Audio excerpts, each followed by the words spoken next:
kita akan bahas dulu mulai dari posisi pesawat ini sendiri. Nah, pesawat ini dari 6.37 ini jam 1:37 siang ada di Jakarta kurang lebih. Nah, ini saya lihat dari parking positionnya ini ada di kurang lebih di Bravo nih.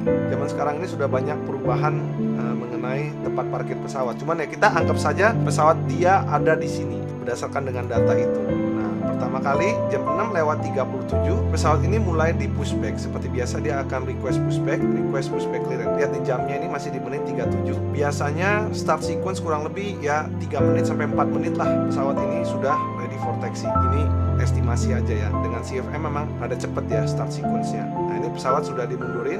Memang cukup umum pesawat itu di pushback kurang lebih 1-2 menit. Nah, biasanya dia sudah di stop di sini. Ini dalam waktu 2 menit dia sudah berhenti di sini. Kemungkinan masih start engine. Dari data di menit 40 dia mulai taxi. Cuman yang saya bingung kenapa taxinya ke sebelah kiri. Kalau kita lihat gambarnya dia taxi ke arah sini. Dia taxi seperti ini. Maka ini rada aneh. Kita nggak tahu apa yang terjadi di sana. Kenapa dia harus taxi ke sini? Makanya saya bilang ini, flight radar ini bisa jadi tidak akurat karena sensornya belum tentu bisa akurat. Nah, dia ada blip loncat ke sana. Ini sepertinya kesalahan sensor. Bisa jadi dia mendeteksi posisi pesawat ini pindah-pindah di sini, padahal masih di sini posisinya. Jadi kita anggap saja pesawat ini mulai taxi, dan kalau dilihat dari sini, pesawat ini sepertinya RTA sepertinya.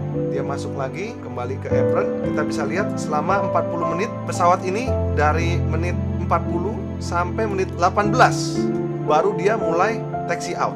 Nah, jadi kita bisa lihat ya, tadinya dikatakan jam 6:37 menit. Kenapa pesawat ini kembali? Kalau dari data bisa jadi salah ya. Sekali lagi, ini pesawat ini taxi out. Dia taxi out dari Sierra Charlie X-ray di sini. Dia keluar ke arah Sierra Papa 2 di sini, belok ke kanan. Ya, kita bisa lihat dia taxi onshore. Nah, ini seperti ini tuh cukup wajar ya kalau kita lihat blip, sensor blip kita nggak tahu, kayak GPS aja bisa ngawur-ngawur tuh, bisa loncat-loncat seperti itu. Nah, dia onshore, akhirnya clear line up. Dia clear line up di menit 35 dia take off. Oke, sekarang kita akan bahas mulai dari take off ya. Nah, take off-nya sendiri ini bisa kita katakan cukup normal. Ini semuanya normal dengan kecepatannya normal. Kita lihat dia take off dari menit 36.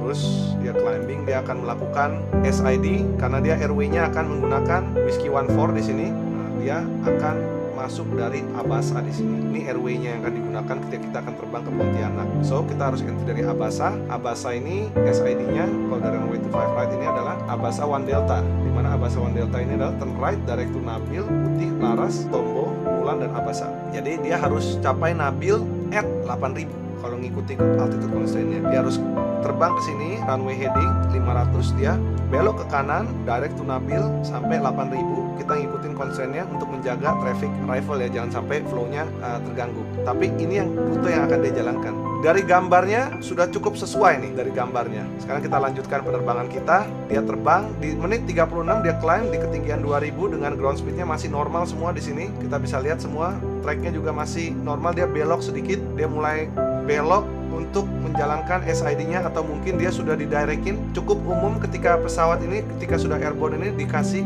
direct untuk segera keluar dari terminal area. Di sini tidak ada yang abnormal, semuanya semua masih kelihatan normal. Ground speed-nya juga sudah mulai mendekati 250 knot asli. Untuk ground speed-nya juga sudah membaca 268 knot, ya kurang lebih indicated airspeed kurang lebih 250 knot. Nah, ini di sini kita bisa lihat semua penerbangan terbang dengan normal nih. Pesawat ini on track. Kalau kita tarik garis lurus ke Pontianak, memang mengarah ke sana guys. Kita bisa lihat tracknya ini sudah cukup direct. Kelihatannya dia mendapatkan direct routing. Ataupun saya nggak tahu ya, karena ini adalah data yang belum tentu akurat. Kita hanya bisa membaca datanya saja. Nah, di sini kita lihat pesawat on track. Tracknya 42 dengan ground speed kurang lebih 250 not indicated ya. Ini indicatednya berarti ground speednya kurang lebih 284. Ini normal semua parameternya. Dan ini di menit 39. Ini semua normal guys. Ground speednya masih normal semua. Di sini tidak ada indikasi apapun kalau pesawat ini ada masalah. Altitude dan speednya masih normal semua sampai di satu titik. Nah, di sini tiba-tiba pesawat oleng 3 derajat dari course-nya 46. Bisa nggak terjadi? Bisa saja. Kalau kena turbulence, bisa saja dia belok ke kiri seperti ini.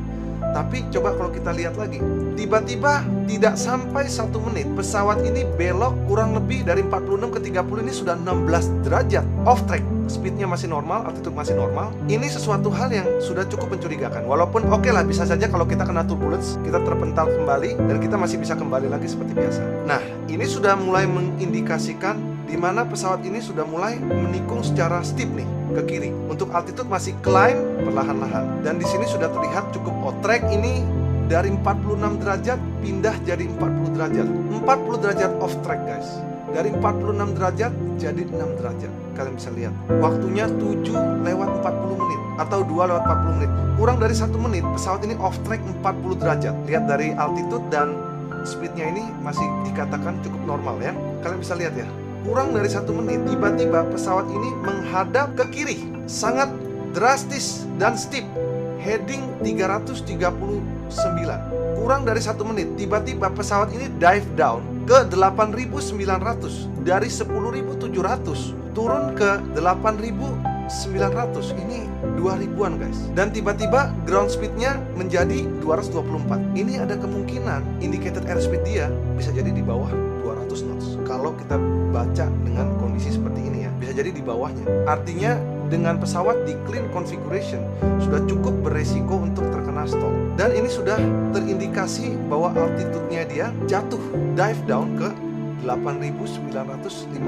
Lalu the next following adalah pesawat ini juga jatuh speednya di bawah 192 knots. Kalau 192 knots ini artinya ada kemungkinan speednya itu di bawah 170 atau 160. Ini kita nggak bisa, kita nerka-nerka saja ya, baca berdasarkan data. Dan kalau kita lihat berdasarkan ground speed 115 knot ini indikasi keras, kuat sekali kita bisa lihat bahwa pesawat ini terkena full stall.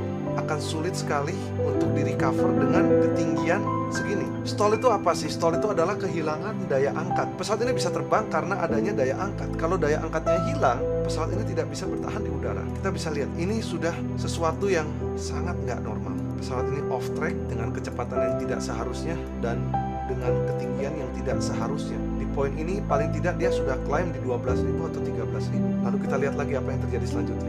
Ini kemungkinan adalah titik terakhir.